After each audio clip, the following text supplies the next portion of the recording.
ये कहानी है दो जुड़वा भाइयों की। एक गांव में दो जुड़वा भाई रहते थे। उनका नाम राम और श्याम था। वो दोनों ही पढ़ाई में बहुत होशियार थे। परिवार तथा सब गांव के लोगों को लगता था वो एक दिन इस गांव का पूरे देश में नाम करेंगे। उनकी स्कूल की पढ़ाई खत्म होती है, वो अच्छे नंबरों से पास हो जाते हैं। उन दोनों का सपना होता है कि वो एक दिन बहुत बड़े इंजीनियर बनेंगे। पढ़ाई में होशियार होने के कारण उनका सिलेक्शन एक इंजीनियरिंग कॉलेज में हो जाता है, लेकिन वो कॉलेज गांव से बहुत दूर एक शहर में होने के कारण उनको अपना गांव छोड़ना पड़ता है। वो पहली बार इतने बड़े शहर में पढ़ाई करने के लिए जा रहे होते हैं, इसलिए वो अंदर से थोड़े खुश भी होते हैं, लेकिन थोड़ा सा डर भी लग रहा होता है। उन दोनों को उनके पिताजी अपने पास बुलाकर एक बात बोलते हैं कि बेटा, तुम दोनों ही बहुत होनहार लड़के हो। गाँव से पहली बार इतने बड़े शहर में जा रहे हो ना, तो अपना ध्यान रखना और जिस उद्देश्य के लिए जा रहे हो ना, उसको कभी मत भूलना।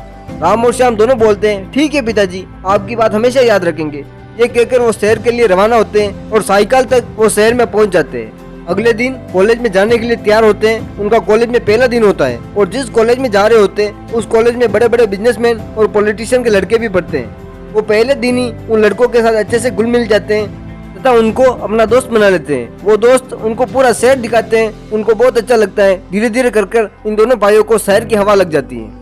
वो अपने मेन उद्देश्य को भूलकर दोस्तों के साथ मजे करने लग जाते हैं। थोड़े दिन निकलते हैं तब राम को महसूस होता है कि साला हम गलत संगति में पड़ रहे हैं। तब राम को अपने पिताजी द्वारा कही गई बात याद आती है और वो सब कुछ छोड़कर फिर से पढ़ाई में ध्यान लगाने लग जाता है। राम श्याम को भी बहुत बार समझाता है कि तुम गलत संगति में पड़ रहे हो, जल्दी से समझ जाओ, लेकिन श्याम उसको ये कहकर रोक देता है कि लाइफ में ऐसा आनंद बार बार नहीं मिलता है, इसलिए मजे करो और मजे करने दो।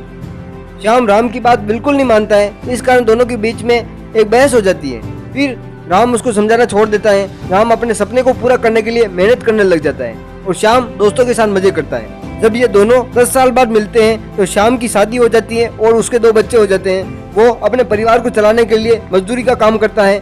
एक दिन श्याम जब काम कर रहा होता है तो एक बड़ी सी गाड़ी में सूट बूट पहने एक आदमी आता है और श्याम जब उसको देखता है तो उसकी आंखें खुली की खुली रह जाती है।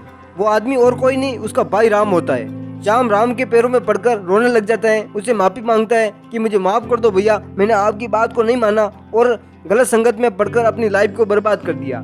इस कहानी से हमें एक बहुत बड़ी सीख मिलती है कि कोई कितना भी इंटेलिजेंट, कोई कितना भी होशियार क्यों ना हो, यदि वो गलत संगति में पड़ जाता है तो उसकी लाइफ बर्बाद होकर रहेगी। वो लाइफ में कभी भी कुछ ढंग का उखाड़ नहीं पाएगा, उसको हमेशा मर मर के जीना पड़ेगा।